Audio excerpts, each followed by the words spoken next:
ওই একজনের চিৎকার শুনে আরেকজনের চিৎকার দেয়, মাঝরাতে কেউ ঘুম ভেঙে দেয় আতঙ্কে, আবার নতুন সেল দিয়ে আনে, যখন যাদের আনে হয়তো রাতে বেলায় আনে, দিনের বেলা তো আনে না, তখন এইগুলি চলে। এটা একটা চিড়িয়াখানা, ওখানে একটা কী অবস্থা বোঝানো যাবে না। রক্তাক্ত ওই রুমের মধ্যে ঢুকলে আপনার মনে হবে বিভৎস অবস্থা। এমন রাজনীতিবিদ চাই না যারা ভারত প্রেমে আবদ্ধ, সেনা অফিসার হোক, রাজনীতিবিদ হোক। আমি এখন কথা বলবো লেফটেন্যান্ট কর্নেল হাফিজুর রহমান বীর প্রতীক সাহেবের সঙ্গে।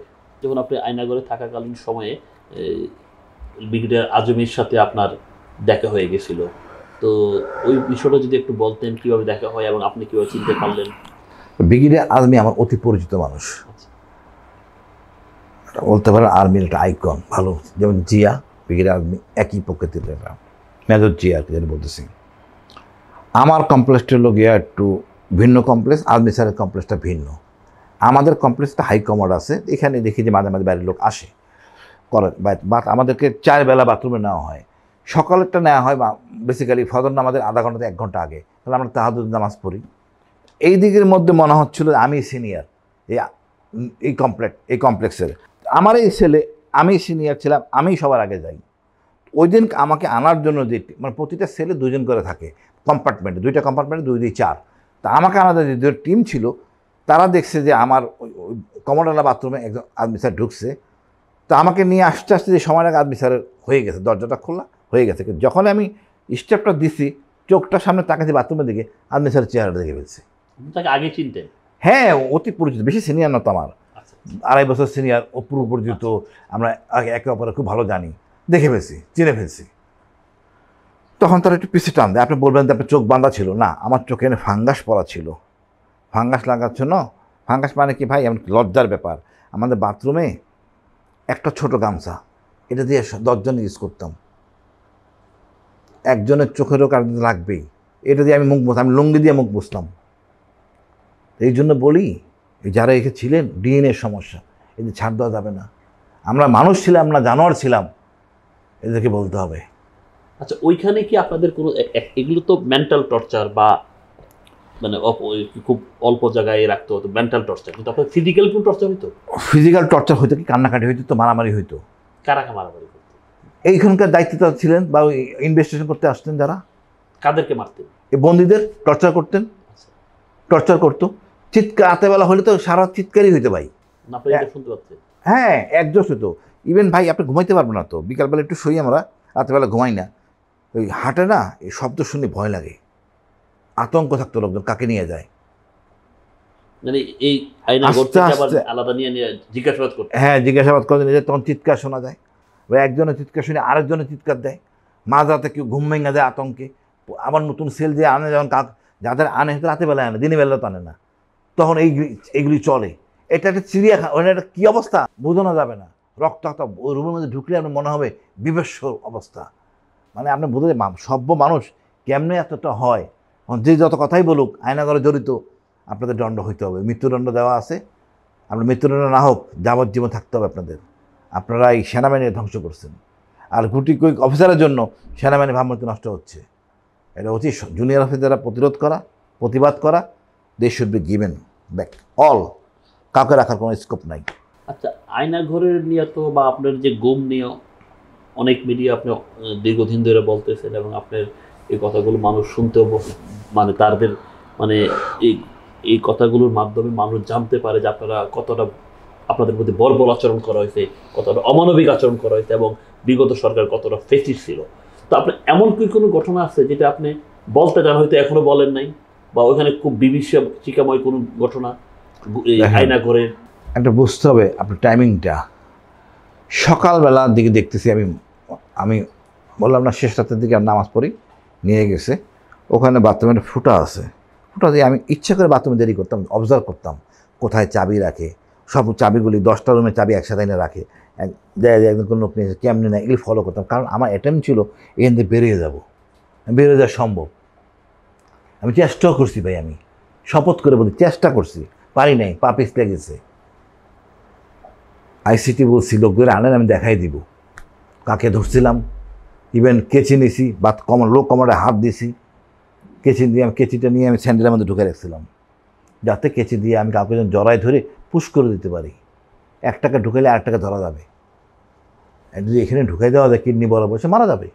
হ্যাঁ, কিন্তু চেষ্টাও করছি, বাট আমার শারীরিক দুর্বলতা, এটা আমি পারি নাই ব্যাস করতে। আচ্ছা, এখন যে জিনিসটা বলি, ওই ফুটা দিয়ে আমি দেখি শেষটাতে কালো জ্যাকেট পরা একজন লোক ভিতরে ঢুকতেছে। অর্থাৎ কালো লোক তো জ্যাকেট পরে যাওয়ার কথা না, অর্থাৎ ছেলের মধ্যে কেউ মারা গেছে, তাকে নিতে আইছে। যদি কেউ বাইরে থেকে কোনো জঙ্গি নিয়ে আসে, কাউকে নিয়ে আসে, ওটা গেটে, মেন গেটে দিয়ে যাবে, ঢুকবে না ভিতরে। ভিতরে ঢোকার কারণ হলো এখানে যারা ডিউটি করে মেনলি এমওডিসি অথবা ভাড়া করার লোক, তার মানসিকভাবে খুব দুর্বল। আমি একবার জিজ্ঞেস করছিলাম এই বিডিআর হত্যাকাণ্ডের দায়ী কে, তো শেখ হাসিনা।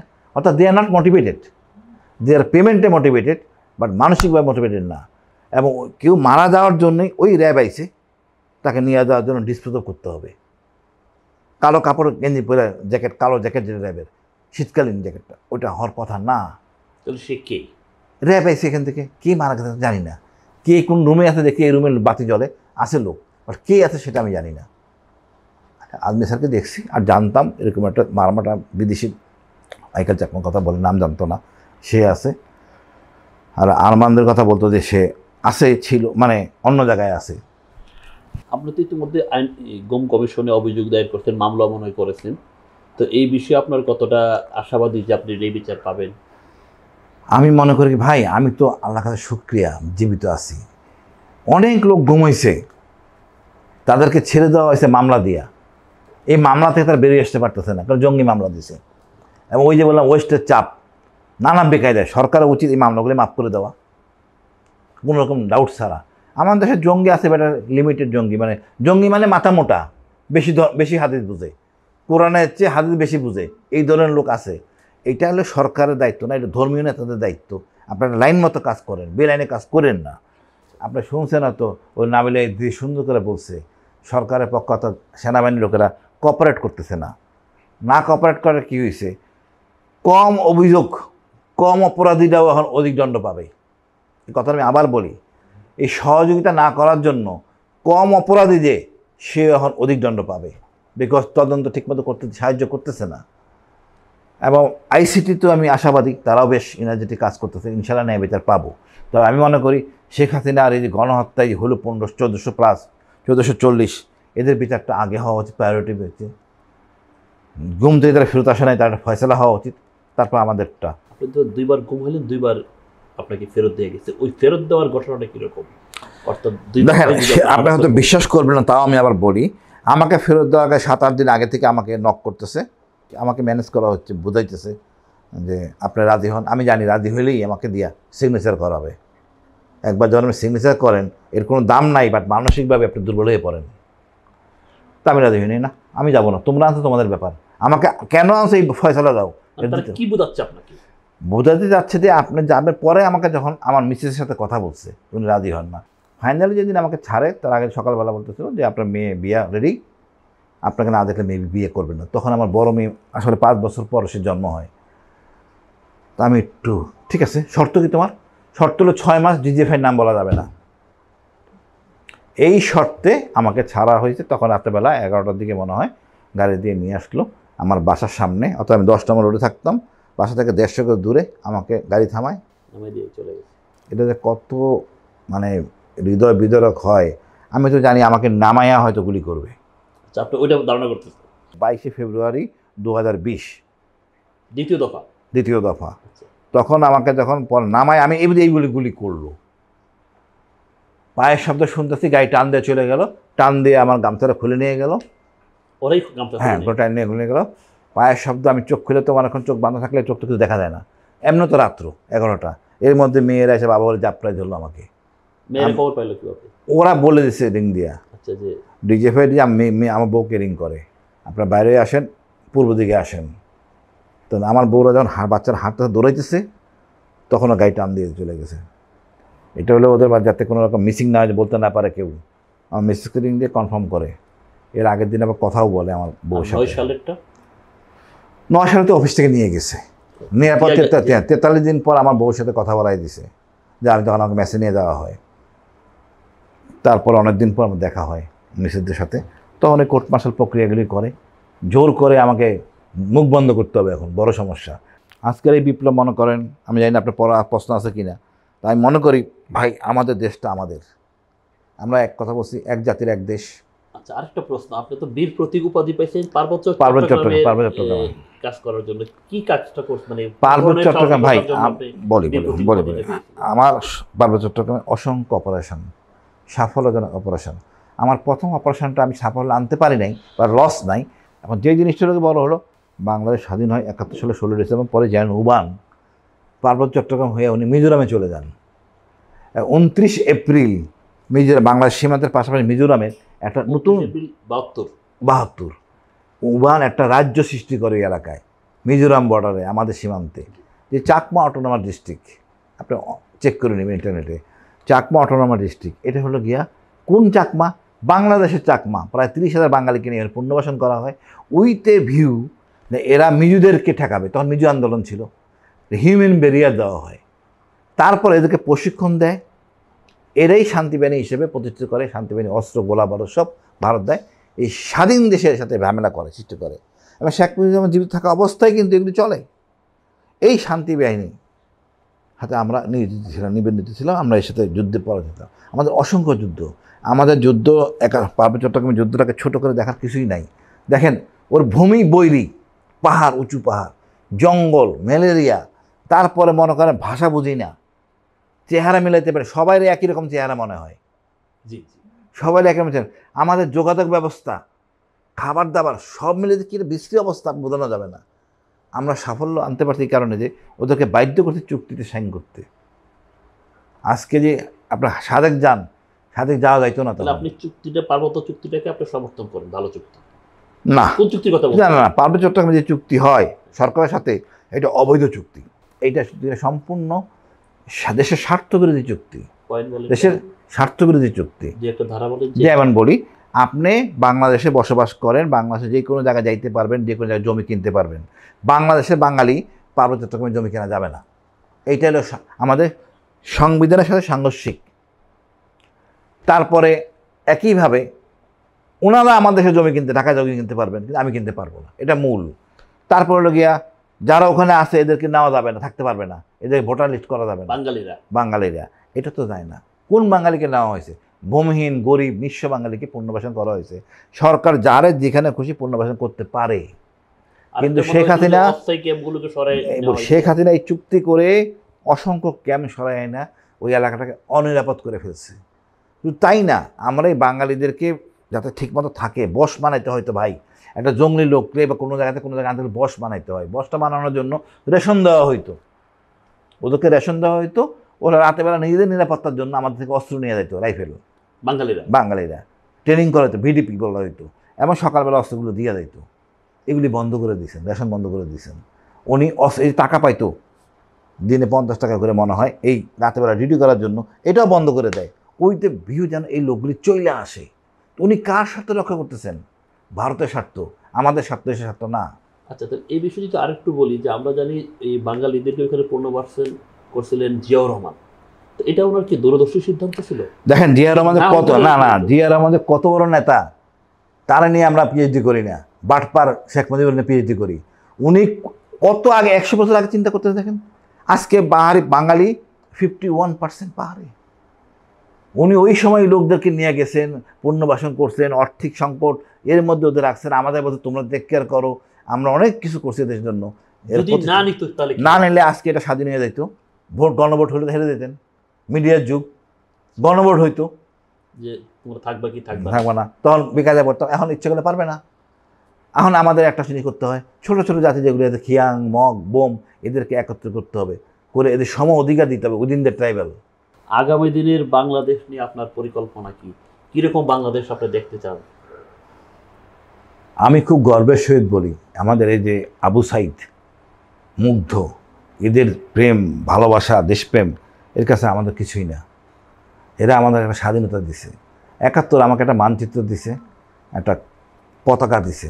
এরা আমার স্বাধীনতা দিছে, বাক স্বাধীনতা, কথা বলার স্বাধীনতা, পাশাপাশি সব কিছু স্বাধীনতা দিছে। এরা আমাদের শিখাইছে ভারত আমাদের শত্রু। এরা আমাকে শিখাইছে আওয়ামী লীগ আমাদের শত্রু। এরা আমার বলছে ভারতের আধিপত্যমুক্ত বাংলাদেশ। এটাই সত্য কথা। আগামী দিন আমরা এই চেতনা ধারণ করে চলতে চাই। ভারতের আধিপত্যমুক্ত বাংলাদেশ, আর ভারতকে চিনব এইভাবে যেটা সবসময় মাথার পিছনে থাকবে, তার কাটায় ঝুলন্ত ফেলানির লাশ। কতটা নির্মম বর্বর হইলে একটা নারীকে তারা গুলি করে মারে আর লাশটা ঝুলে থাকে অনেকক্ষণ। এর সাথে কোনো বন্ধুত্ব নাই। দরকার হলে একবেলা কম খাবো, ভারতের সাথে আপোষ করব না। এমন রাজনীতিবিদ চাই না যারা ভারত প্রেমে আবদ্ধ, সেনা অফিসার হোক, রাজনীতিবিদ হোক। আমাদের উচিত প্রতিবেশী, আমাদের আশেপাশে যারা আছে সবার জন্য শিক্ষা, সবাইকে শিক্ষিত করতে হবে, সবার চিকিৎসা দিতে হবে। আমি এই নির্বাচনের নামে ফাইজলামি করার কোনো কারণ নাই। নির্বাচন করে চাঁদাবাজকে নির্বাচিত করতে চাই না। আমি পিয়ারের পক্ষে, যেন সবার প্রতিনিধিত্ব থাকে। আমরা এই দেখলাম যে 5 আগস্ট 2024 আওয়ামী লীগ বাদে বাকি সমস্ত রাজনৈতিক দলগুলো ঐক্যবদ্ধভাবে এই সরকারকে তাড়িয়ে দিচ্ছে বা আন্দোলন করে সরকারকে হটিয়েছে। সেখানে একটু বড় অংশ একত্রিত ছিল এবং সেখানে বাম ডান, তারপর আপনি ধরেন ইসলামিক, আস্তিক, নাস্তিক সবাই এক হয়ে গেছিল। আমি দেখছি আন্দোলনের সময় হিজাব পরে মহিলারা গেছে, বোকরা পরে গেছে, আবার টি শার্ট পরেও গেছে। এটাই একটা ঐক্য। তা আমরা এখন খুব দুঃখের সহিত লক্ষ্য করতেছি, এখন এসে জুলাইয়ের যে স্টেক হোল্ডার ছিল তাদের মধ্যে একটা বিভাজন দেখা দিচ্ছে নানান ইস্যুতে। এটা জুলাইয়ের চেতনার জন্য কতটা ক্ষতিকর বলে আপনি মনে করছেন? দেখেন, জুলাই বিপ্লব করছে কারা? আমি নিজ চোখে দেখছি। শাহবাগ এলাকায় আমি থাকতাম, দুপুরবেলা মসজিদে ঘুমাইছি, রেস্ট করছি। আমজনতা, ছাত্ররা ছিল নেতৃত্বে, আমজনতা সবাই। এটা কীরকম একটা যুদ্ধ বোঝানো যাবে না। কিন্তু এই রাজনীতিবিদদের, কোনো রাজনীতিবিদ আমি দেখি নাই। আপনার আলোচিত শহীদুল্লাহ ভাই আছেন, ওনাকে আমি দেখছি। আর কোনো রাজনীতিবিদ আমি দেখি নাই। এরা না হচ্ছে বাটপার, 71-এর মতো। শেখ মুজিব কোনো যুদ্ধ করেন নাই, আওয়ামী লীগ যুদ্ধ করেন নাই, পুরোটা 7 দফার চুক্তি সাইন করছেন সার্বভৌমত্বের বিপক্ষে। তারা সব দখল আমরাই করছি। ঠিক একই কাজ করতেছেন এই রাজনীতিবিদরা। ডক্টর ইউনূস বড় ভুল করছেন এদের সাথে কথা বলে। এরা কোনো প্রতিনিধিত্ব করে না, গত 15 বছর করে নাই, যেহেতু তারা নির্বাচিত হয় নাই। উচিত ছিল বিপ্লবী ছেলেদের সাথে, সরকারি ইউনিভার্সিটি, বেসরকারি ইউনিভার্সিটি ছাত্রদের সাথে, টিচারদের সাথে, আইনজীবীদের সাথে, তৃণমূলের সকল সাংবাদিকদের সাথে বসে আলোচনা করা আমাদের জন্য কী সংস্কার দরকার। তাহলে উনি রাইটটা রেখে থাকতেন, তারপর একটা গণভোট করে পাশ করে নিতেন। উনি খালি গুড় লাগাই বেদাল লাগাইছেন। দূরদর্শিতার অভাব। একটা জিয়া থাকলে এই সমস্যাটা হইতো না। ইভেন যদি মাহমুদুর রহমান ভাই থাকতেন, এটা কোনো সমস্যা হইতো না। ধন্যবাদ আপনাকে, আপনার মূল্যবান সময় আমাদেরকে দেওয়ার জন্য সারা বাংলা .net-এর পক্ষ থেকে আপনার কাছে কৃতজ্ঞতা এবং আপনাকে ধন্যবাদ জ্ঞাপন করছি। আপনাকে অনেক ধন্যবাদ, যে অনেক মনের কথা বলতে পারছি। আরও অনেক বলার আছে, আপনি আসবেন, আমি মন খুলে বলবো যে কোনো বিষয়ে। আপনাকে অশেষ ধন্যবাদ। যারা এই অনুষ্ঠান দেখবেন তাদেরকে আমার অভিনন্দন, ধন্যবাদ।